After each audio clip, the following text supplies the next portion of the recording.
A Constituição Brasileira de 1824. Carta da Lei de 25 de março de 1824.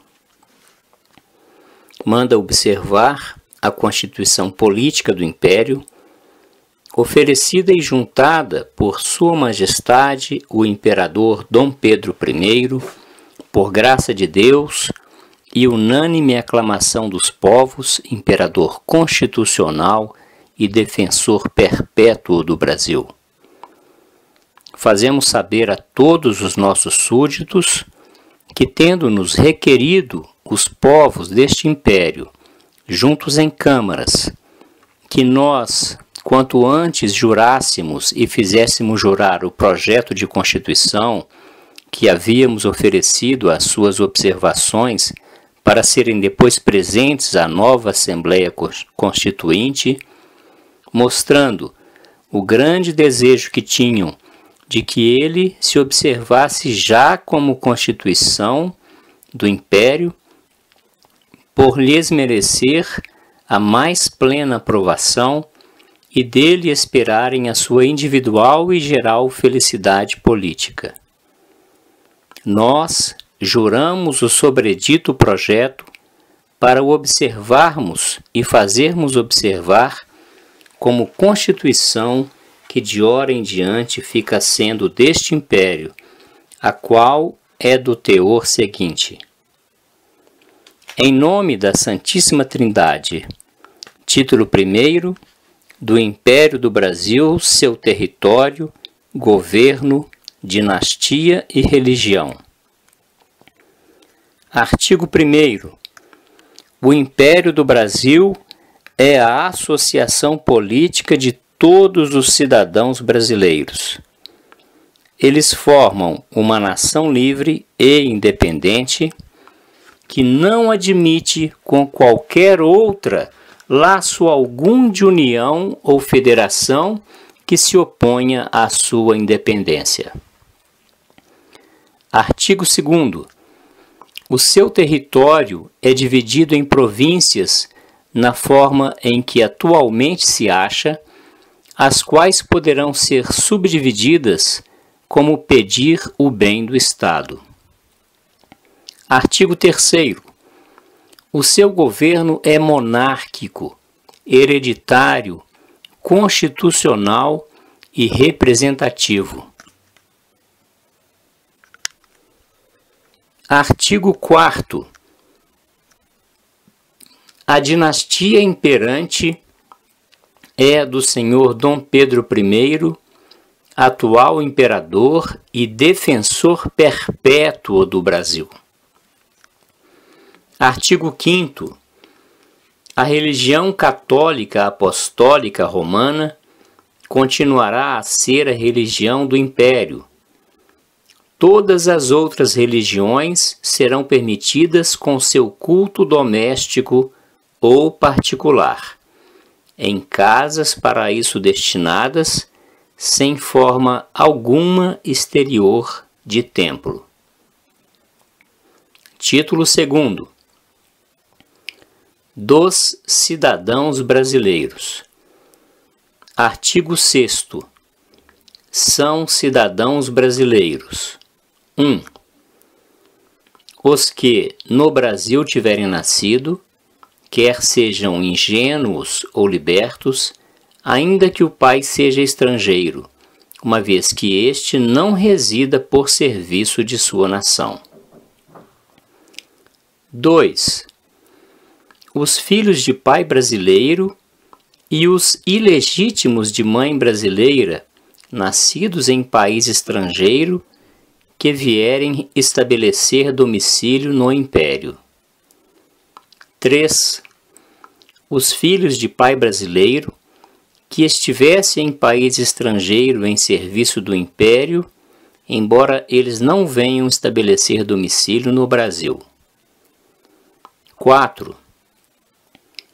Todos os nascidos em Portugal e suas possessões, que, sendo já residentes no Brasil na época em que se proclamou a independência nas províncias onde habitavam, aderiram a esta expressa ou tacitamente pela continuação da sua residência. 5. Os estrangeiros naturalizados, qualquer que seja a sua religião. A lei determinará as qualidades precisas para se obter carta de naturalização. Artigo 7º. Perde os direitos de cidadão brasileiro. 1. O que se naturalizar em país estrangeiro. 2. O que sem licença do imperador aceitar emprego, pensão ou condecoração de qualquer governo estrangeiro. 3. O que for banido por sentença. Artigo 8º. Suspende-se o exercício dos direitos políticos. 1. Por incapacidade física ou moral. 2. Por sentença condenatória à prisão ou degredo, enquanto durarem os seus efeitos. Título 3º. Dos poderes e representação nacional. Artigo 9º.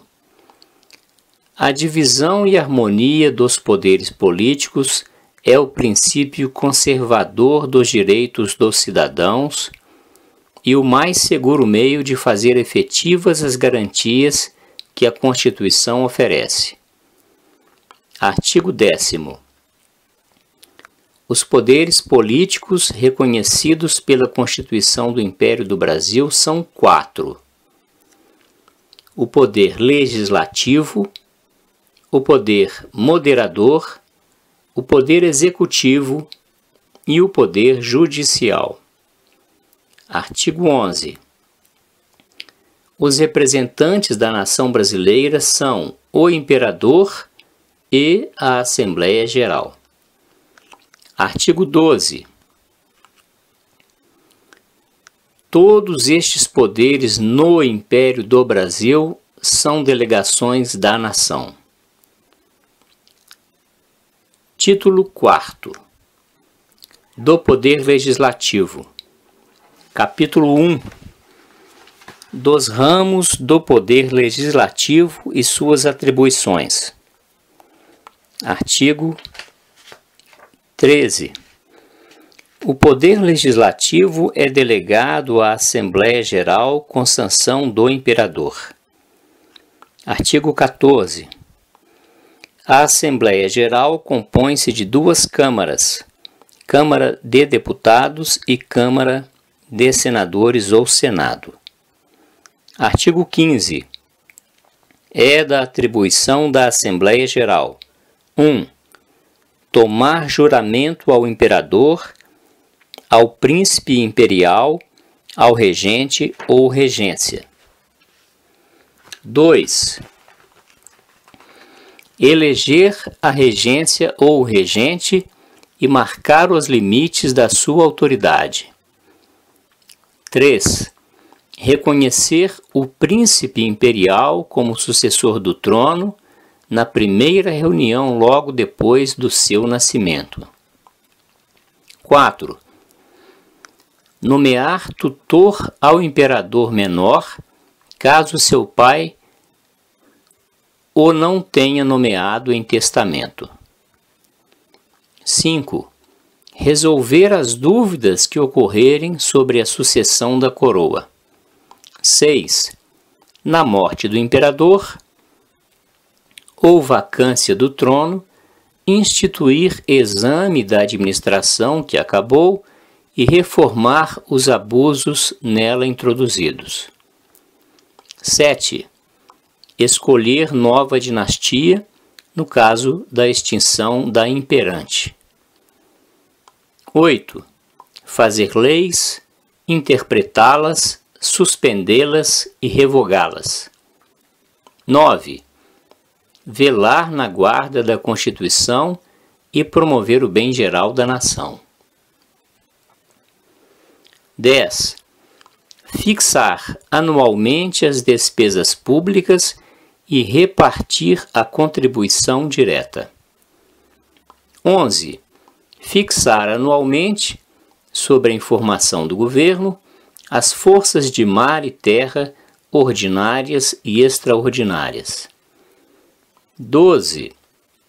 Conceder ou negar a entrada de forças estrangeiras de terra e mar dentro do Império ou dos portos dele. 13.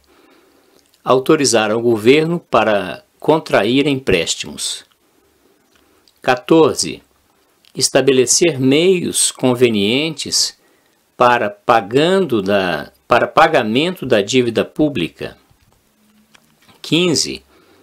Regular a administração dos bens nacionais e decretar a sua alienação. 16. Criar ou suprimir empregos públicos e estabelecer-lhes ordenados. 17.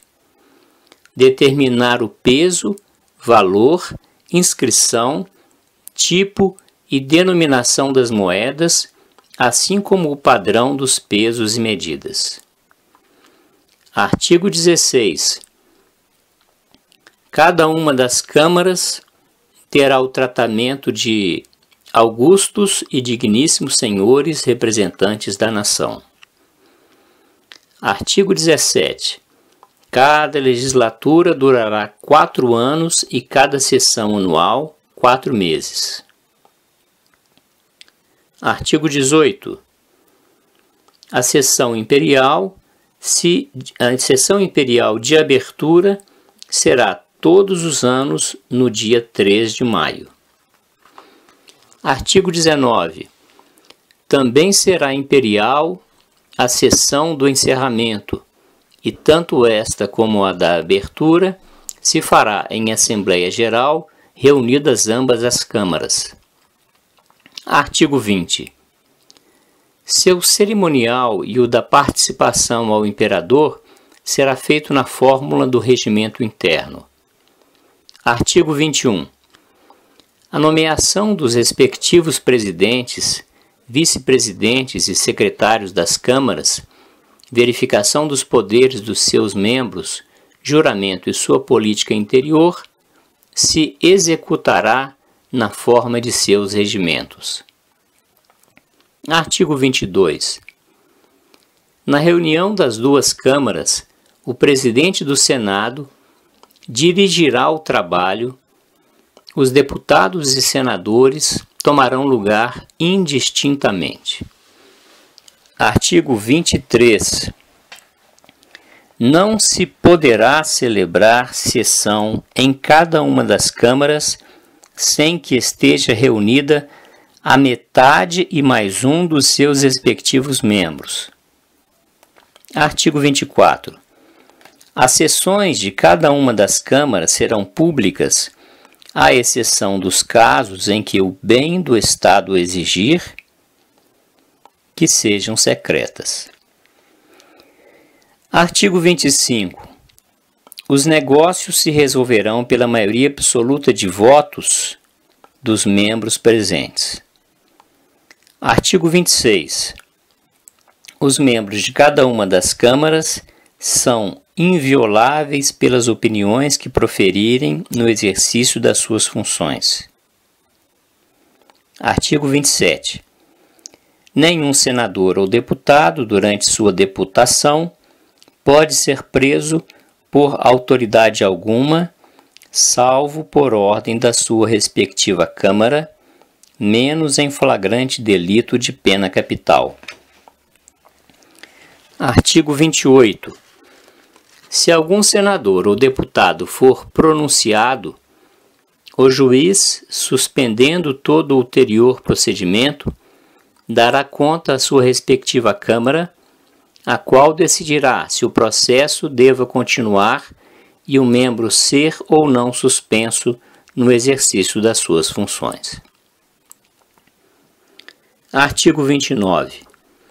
Os senadores e deputados poderão ser nomeados para cargo de ministro de Estado ou conselheiro de Estado, com a diferença de que os senadores continuam a ter assento no Senado e o deputado deixa vago o seu lugar na Câmara e se procede a nova eleição, na qual pode ser reeleito e acumular as duas funções. Artigo 30. Também acumulam as duas funções se já exerciam qualquer dos mencionados cargos quando foram eleitos. Artigo 31. Não se pode ser ao mesmo tempo membro de ambas as câmaras. Artigo 32. O exercício de qualquer emprego, à exceção dos de conselheiro de Estado e ministro de Estado, cessa interinamente enquanto durarem as funções de deputado ou de senador. Artigo 33. No intervalo das sessões, não poderá o imperador empregar um senador ou deputado fora do império. Nem mesmo irão exercer seus empregos quando isso os impossibilite para se reunirem no tempo da convocação da Assembleia Geral Ordinária ou Extraordinária. Artigo 34. Se por algum caso imprevisto, de que dependa a segurança pública ou o bem do Estado, for indispensável que algum senador ou deputado saia para outra comissão, a respectiva Câmara o poderá determinar. Capítulo 2. Da Câmara dos Deputados. Artigo 35. A Câmara dos Deputados é eletiva e temporária. Artigo 36. É privativa da Câmara dos Deputados a iniciativa: 1. Sobre impostos. 2. Sobre recrutamentos. 3. Sobre a escolha da nova dinastia, no caso da extinção da imperante. Artigo 37. Também principiarão na Câmara dos Deputados: 1. O exame da administração passada e reformada dos abusos nela introduzidos. 2. A discussão das propostas feitas pelo Poder Executivo. Artigo 38. É da privativa atribuição da mesma Câmara decretar que tem lugar a acusação dos ministros de Estado e conselheiros de Estado. Artigo 39.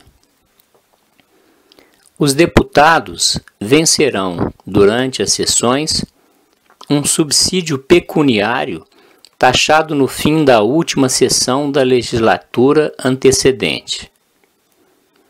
Além disto, se lhes arbitrará uma indenização para as despesas da vinda e volta. Capítulo 3. Do Senado. Artigo 40. O Senado é composto de membros vitalícios e será organizado por eleição provincial. Artigo 41.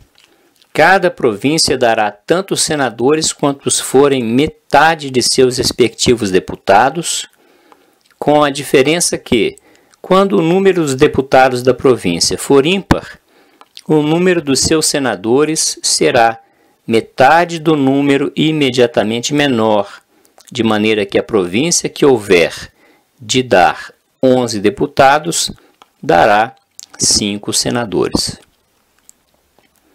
Artigo 42. A província que tiver um só deputado elegerá, todavia, o seu senador, não obstante a regra acima estabelecida. Artigo 43. As eleições serão feitas pela mesma maneira que as dos deputados, mas em listas tríplices, sobre as quais o imperador escolherá o terço na totalidade da lista. Artigo 44.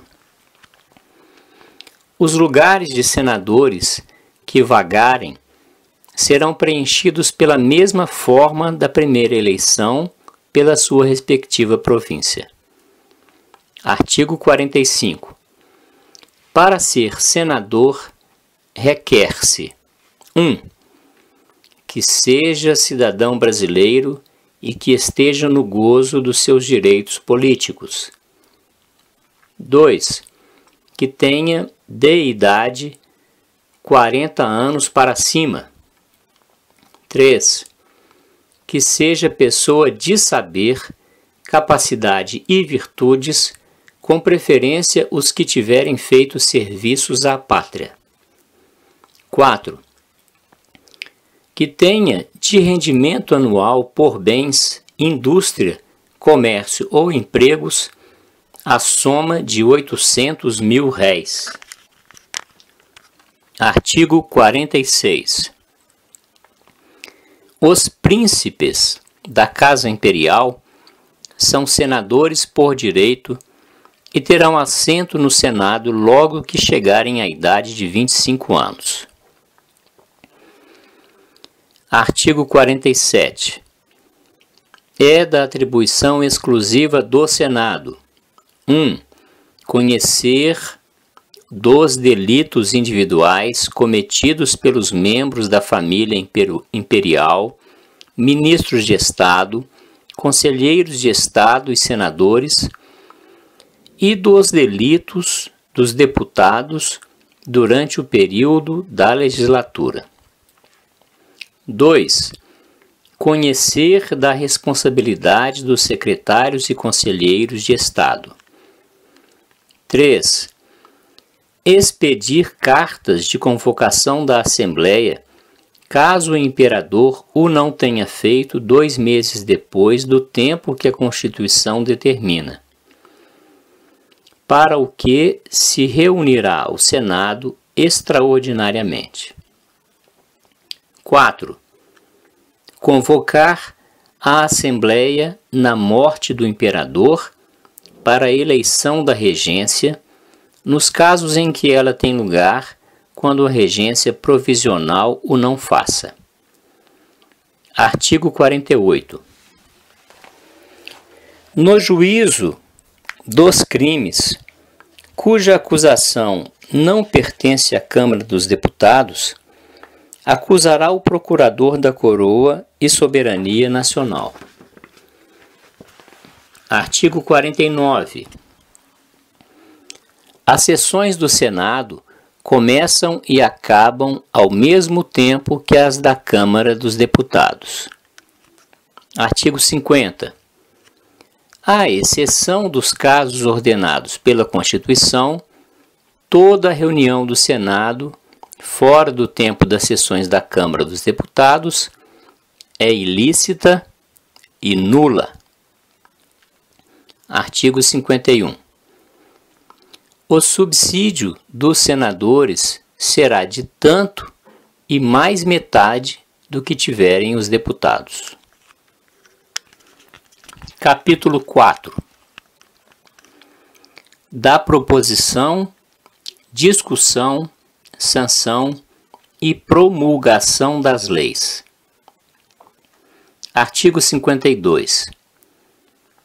A proposição, oposição e aprovação dos projetos de lei competem a cada uma das câmaras. Artigo 53. O Poder Executivo exerce por qualquer dos ministros de Estado a proposição que lhe compete na formação das leis, e só depois de examinada por uma comissão da Câmara dos Deputados, onde deve ter princípio, poderá ser convertida em projeto de lei. Artigo 54. Os ministros podem assistir e discutir a proposta depois do relatório da comissão, mas não poderão votar, nem estarão presentes à votação, salvo se forem senadores ou deputados. Artigo 55. Se a Câmara dos Deputados adotar o projeto, o remeterá à dos senadores com a seguinte fórmula: a Câmara dos Deputados envia à Câmara dos Senadores a proposição junta do Poder Executivo, com emendas ou sem elas, e pensa que ela tem lugar. Artigo 56. Se não puder adotar a proposição, participará ao imperador por uma deputação de 7 membros da maneira seguinte: a Câmara dos Deputados testemunha ao imperador o seu reconhecimento pelo zelo que mostra em vigiar os interesses do império e lhe suplica respeitosamente: digne-se tomar em ulterior consideração a proposta do governo. Artigo 57. Em geral, as proposições que a Câmara dos Deputados admitir e aprovar serão remetidas à Câmara dos Senadores com a fórmula seguinte: a Câmara dos Deputados envia ao Senado a proposição junta e pensa que tem lugar pedir-se ao imperador a sua sanção. Artigo 58. Se, porém, a Câmara dos Senadores não adotar inteiramente o projeto da Câmara dos Deputados, mas se o tiver alterado ou adicionado, reenviará pela maneira seguinte: o Senado envia à Câmara dos Deputados a sua proposição tal, com as emendas ou adições juntas, e pensa que com elas tem lugar pedir-se ao imperador a sanção imperial. Artigo 59. Se o Senado, depois de ter deliberado, julga que não pode admitir a proposição ou o projeto, dita nos termos seguintes: o Senado torna a remeter à Câmara dos Deputados a proposição tal, a qual não tem podido dar o seu consentimento. Artigo 60. O mesmo praticará a Câmara dos Deputados para com a do Senado, quando neste o projeto tiver a sua origem. Artigo 61. Se a Câmara dos Deputados não aprovar a emenda ou adição do Senado ou vice-versa, e todavia a Câmara recusante julgar que o projeto é vantajoso, poderá requerer por uma deputação de 3 membros a reunião das duas câmaras, que se fará na Câmara do Senado, e conforme o resultado da discussão se seguirá o que for deliberado. Artigo 62. Se qualquer das duas câmaras, concluída a discussão, adotar inteiramente o projeto que outra Câmara lhe enviou, o reduzirá a decreto e, depois de lido em sessão, o dirigirá ao imperador em 2 autógrafos, assinados pelo presidente e os 2 primeiros secretários, pedindo-lhe a sua sanção pela fórmula seguinte: a Assembleia Geral dirige ao imperador o decreto incluso, que julga vantajoso e útil ao império, e pede a sua majestade imperial se digne dar a sua sanção. Artigo 63.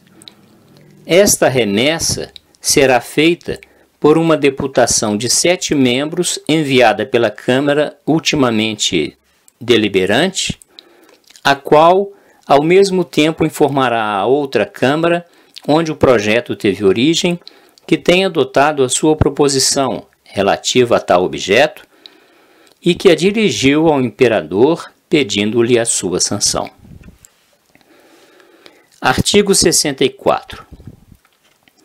Recusando o imperador prestar o seu consentimento, responderá nos termos seguintes: o imperador quer meditar sobre o projeto de lei para o seu tempo se resolver, ao que a Câmara responderá que louva a sua majestade imperial o interesse que toma pela nação. Artigo 65. Esta denegação tem efeito suspensivo somente, pelo que todas as vezes que as duas legislaturas que seguirem aquela que tiver aprovado o projeto tornem sucessivamente a apresentá-lo nos mesmos termos, entender-se-á que o imperador tem dado a sanção. Artigo 66. O imperador dará ou negará a sanção em cada decreto dentro de um mês, depois que lhe for apresentado. Artigo 67. Se o não fizer dentro do mencionado prazo, terá o mesmo efeito como se expressamente negasse a sanção para serem contadas as legislaturas em que poderá ainda recusar o seu consentimento ou reputar-se o decreto obrigatório por haver já negado a sanção nas duas antecedentes legislaturas. Artigo 68. Se o imperador adotar o projeto da Assembleia Geral, se exprimirá assim: o imperador consente, com o que fica sancionado e nos termos de ser promulgado como lei do Império.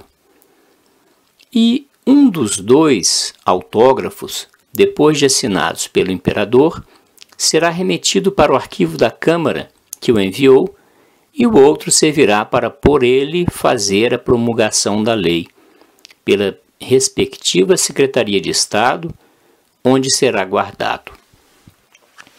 Artigo 69.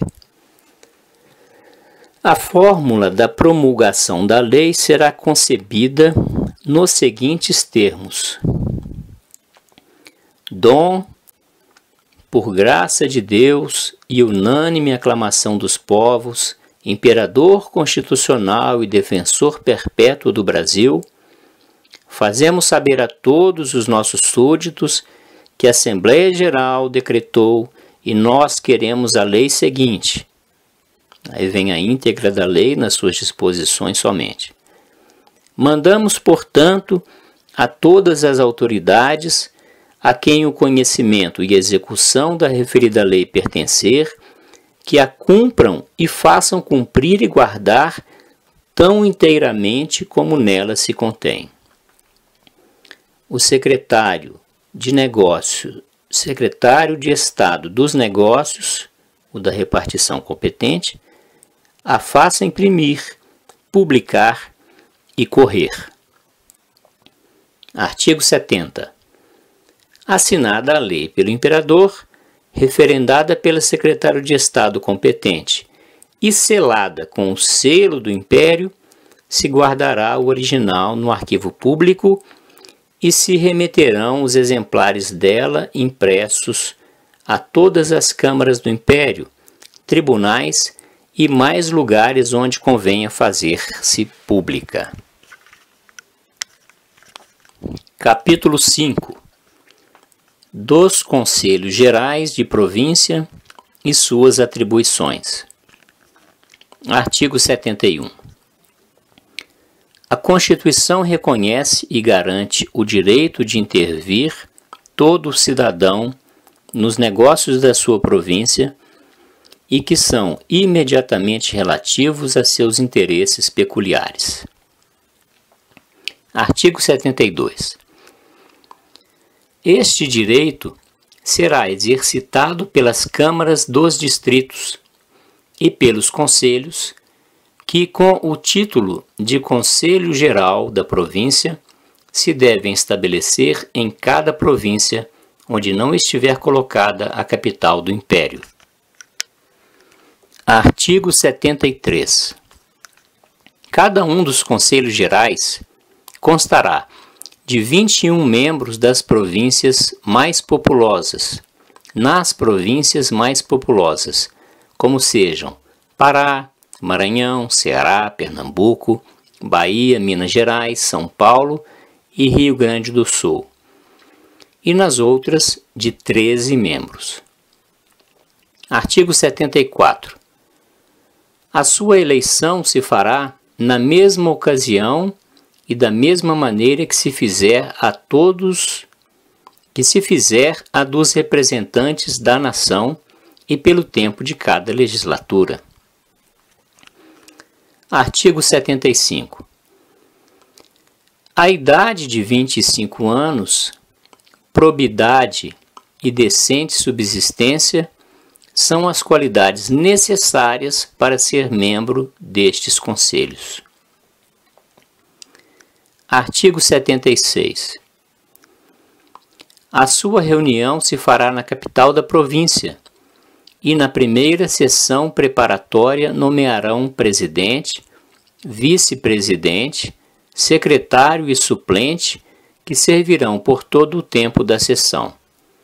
Examinarão e verificarão a legitimidade da eleição dos seus membros. Artigo 77. Todos os anos haverá sessão e durará 2 meses, podendo prorrogar-se por mais 1 mês, se nisso convier a maioria do Conselho. Artigo 78. Para haver sessão, deverá achar-se reunida mais da metade do número dos seus membros. Artigo 79. Não podem ser eleitos para membros do Conselho Geral o presidente da província, o secretário e o comandante das armas. Artigo 80.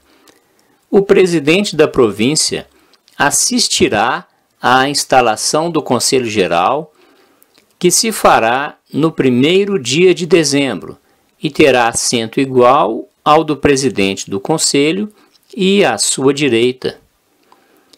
E aí dirigirá o presidente da província sua fala ao Conselho, instruindo-o do estado dos negócios públicos e das providências e do que a mesma província mais precisa para seu melhoramento. Artigo 81. Estes conselhos terão por principal objeto propor, discutir e deliberar sobre os negócios mais interessantes das suas províncias, formando projetos peculiares e acomodados às suas localidades e urgências. Artigo 82. Os negócios que começarem nas câmaras serão remetidos oficialmente ao secretário do Conselho, onde serão discutidos a portas abertas, bem como os que tiverem origem nos mesmos conselhos. As suas resoluções serão tomadas à pluralidade absoluta dos votos dos membros presentes. Artigo 83. Não se podem propor nem deliberar nestes conselhos projetos: 1. Sobre interesses gerais da nação. 2. Sobre quaisquer ajustes de umas com outras províncias. 3. Sobre imposições cuja iniciativa é da competência particular da Câmara dos Deputados. Artigo 36. 4. Sobre execução de leis, devendo, porém, dirigir a esse respeito representações motivadas à Assembleia Geral e ao Poder Executivo, conjuntamente. Artigo 84. As resoluções dos Conselhos Gerais de Província serão remetidas diretamente ao Poder Executivo pelo intermédio do presidente da província. Artigo 85. Se a Assembleia Geral se achar a esse tempo reunida, lhes serão imediatamente enviadas pela respectiva Secretaria de Estado para serem propostas como projetos de lei e obter a aprovação da Assembleia por uma única discussão em cada Câmara. Artigo 86. Não se achando a esse tempo reunida a Assembleia, o imperador as mandará provisoriamente executar, se julgar que elas são dignas de pronta providência, pela utilidade que de sua observância resultará ao bem geral da província. Artigo 87. Se, porém, não ocorrerem essas circunstâncias, o imperador declarará que suspende o seu juízo a respeito daquele negócio, ao que o Conselho responderá que recebeu muito respeitosamente a resposta de Sua Majestade Imperial. Artigo 88. Logo que a Assembleia Geral se reunir, lhe serão enviadas assim essas resoluções suspensas, como as que estiverem em execução, para serem discutidas e deliberadas, na forma do artigo 85. Artigo 89. O método de prosseguirem os Conselhos Gerais de Província em seus trabalhos e sua política interna e externa, tudo se regulará por um regimento que lhes será dado pela Assembleia Geral.